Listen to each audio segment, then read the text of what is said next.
कमरे में खड़ा था रोहित, जिसने हाल ही में अपनी पढ़ाई पूरी की थी। अब वो अपने ख्वाबों को उड़ान देने शहर में आया था। हेलो हेलो पापा, आपकी आवाज़ ठीक से नहीं आ रही है। जी पापा, अब सुन रहा हूँ। हाँ, आप फिक्र मत कीजिए, मैं यहाँ बिल्कुल ठीक हूँ। मेरा काम भी ठीक चल रहा है, बल्कि बेहतर चल रहा है। आपको मालूम है, मुझे मुंबई के मशहूर फैशन डिजाइनर मैडी रॉय के ऑफिस में इंटर्नशिप मिल गई है। हाँ, पैसे थोड़े कम हैं, मगर शुरुआत के लिए बेहतर है। बस आप दुआ देते रहिएगा, मुझे और कुछ नहीं चाहिए। वाह, रोहित की मुंबई यात्रा की शुरुआत ठीक वैसे ही हुई जैसे उसने चाही थी, आत्मविश्वास से भरी, उम्मीदों से लबालब। हेलो, हाय, मेरा नाम रोहित है। मैं यहाँ इंटर्न के तौर पर आया हूँ और आज मेरा पहला दिन है। Oh, hi Rohit, welcome to our company. Thank you. चलो मीटिंग रूम में चलते हैं। Good morning everyone. जैसा कि आप जानते हैं, हम इस साल का पहला कलेक्शन लॉन्च करने वाले हैं। मुझे इस बार कुछ बिल्कुल नया चाहिए, ऐसा जो आज तक किसी ने ना किया हो और सोचा भी ना हो। रोहित मैडी की हर बात ध्यान से सुन रहा था कि तभी तो तुम हो नए इंटर्न। जी जनाब। कल सुबह 11 बजे तक तुम मुझे 5 यूनिक आइडियाज दोगे जिन पर हम काम कर सकते हैं। ओके? जी जनाब। गुड। हे रोहित, चलो खाना खाने चलते हैं। नहीं, जरा सा काम बाकी है, वो करके खा लूंगा। अरे ये क्या बात हुई, मैं कह रही हूँ ना, चलो। मगर वो क्या हुआ, इतने मायूस क्यों लग रहे हो? कुछ नहीं, बस कल का प्रेजेंटेशन है, समझ में नहीं आ रहा है कि क्या बनाऊं। अरे बस इतनी सी बात, काम जरूरी है मगर खाना भी उतना ही जरूरी है। चलो सबके साथ खा लो, तुम्हारा काम बाद में कर लेना। प्रिया ने रोहित को सही समझाया ताकि वो डर छोड़कर आत्मविश्वास के साथ काम कर सके। काम हो गया, अब सो जाता हूँ। कल का प्रेजेंटेशन अच्छा होना चाहिए। अपने काम को निखारने के बाद रोहित शांति से सो गया। अगले दिन वो उत्साह से भरा ऑफिस में पहुंचा। मीटिंग शुरू हुई, सभी अपने अपने आइडियाज प्रेजेंट कर रहे थे। जब रोहित की बारी आई तो कुछ ऐसा हुआ जिसकी उसने उम्मीद भी नहीं की थी। आखिर ये क्या बकवास है? ये तुम्हारे आइडियाज हैं? जी जनाब, क्यों, कुछ गलत है क्या? गलत? इसमें यूनिकनेस कहाँ है? सारे डिजाइन और कॉन्सेप्ट पुराने हैं। मैंने तुमसे कहा था ना, मुझे कुछ ऐसा चाहिए जो अब तक किसी ने नहीं किया हो, और तुम मुझे ये दिखा रहे हो। मुझे माफ कर दीजिए। मुझे तुम्हारा माफीनामा नहीं चाहिए, उससे मेरा नाम ऊंचा नहीं होगा। अगली बार काम करने से पहले अपना दिमाग और नजरिया दोनों बदलना, वरना जिंदगी में कभी आगे नहीं बढ़ पाओगे। जी जनाब। वो दिन रोहित के लिए मुश्किल था। आत्मविश्वास से भरा जो लड़का आया था वो अब अंदर से टूट गया था, लेकिन उसने हार नहीं मानी। आज जो हुआ वो नहीं होना चाहिए था, मगर कोई बात नहीं, जो होता है बेहतर के लिए होता है। अब मुझे और मेहनत करनी है। रोहित ने खुद को संभाला और नए जोश के साथ काम करने लगा। इस साल के शो की तैयारी जोरों पर थी। थीम था Indo western new year collection.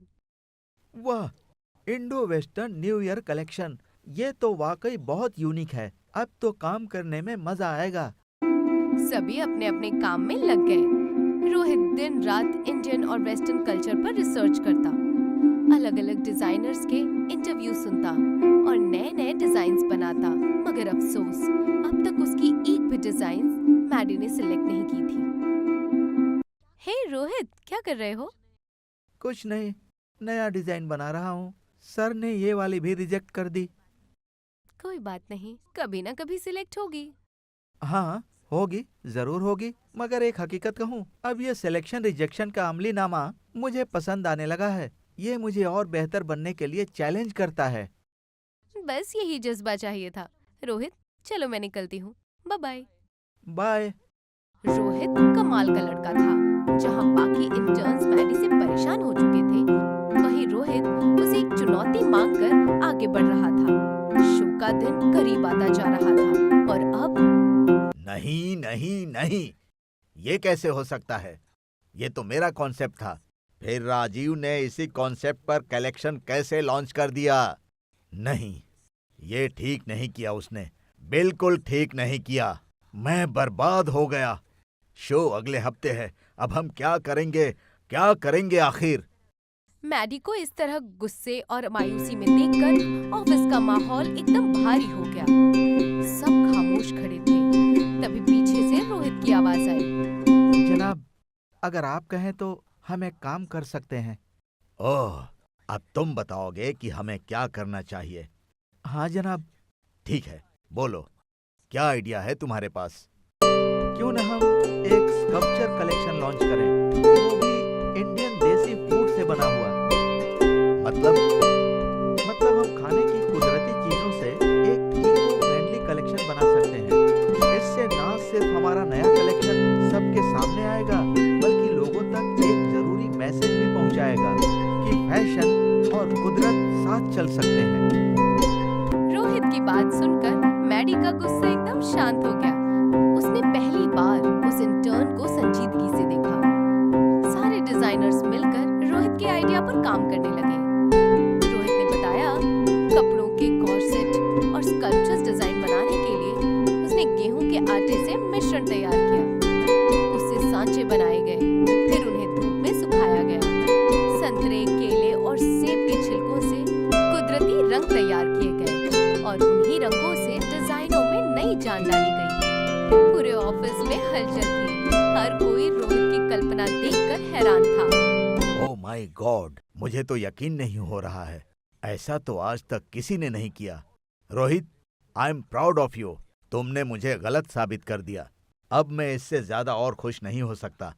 वो आगे बढ़कर रोहित के कंधे पर हाथ रखता है। तुमने बाकी सब की तरह सिर्फ काम नहीं किया, बल्कि ये साबित कर दिया कि तुम यहाँ अपनी दुनिया बनाने आए हो।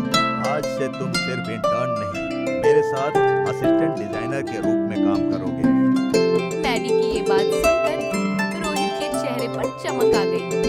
जिस सफर की शुरुआत उसने एक छोटे से कमरे से की थी, आज वही ख्वाब सच होने जा रहा था। इको फ्रेंडली स्कल्पचर कलेक्शन की नुमाइश मंच पर हो रही थी। दर्शक हैरान थे। कुदरती तत्वों से बना फैशन उनके लिए नया और अलग था। तालियों की गूंज से पूरा हॉल भर उठा। अगले ही दिन मुंबई की लगभग हर बड़ी फैशन मैगजीन पे एक नाम छपा था, Rohit Mehta, the next designer star. हाँ पापा, वो मैं ही हूँ। आपके बेटे ने कर दिखाया। अब मेरी मंजिल ज्यादा दूर नहीं है, बस आप लोगों की दुआ बनी रहे। और इस तरह रोहित ने अपने ख्वाबों को सच कर दिखाया। मेहनत, हिम्मत और सच्चाई से उसने अपनी पहचान बनाई। मुंबई की उस भीड़ में जहां सब ख्वाब देखने आते हैं, वहां एक ख्वाब पूरा हो गया, रोहित का नया सफर।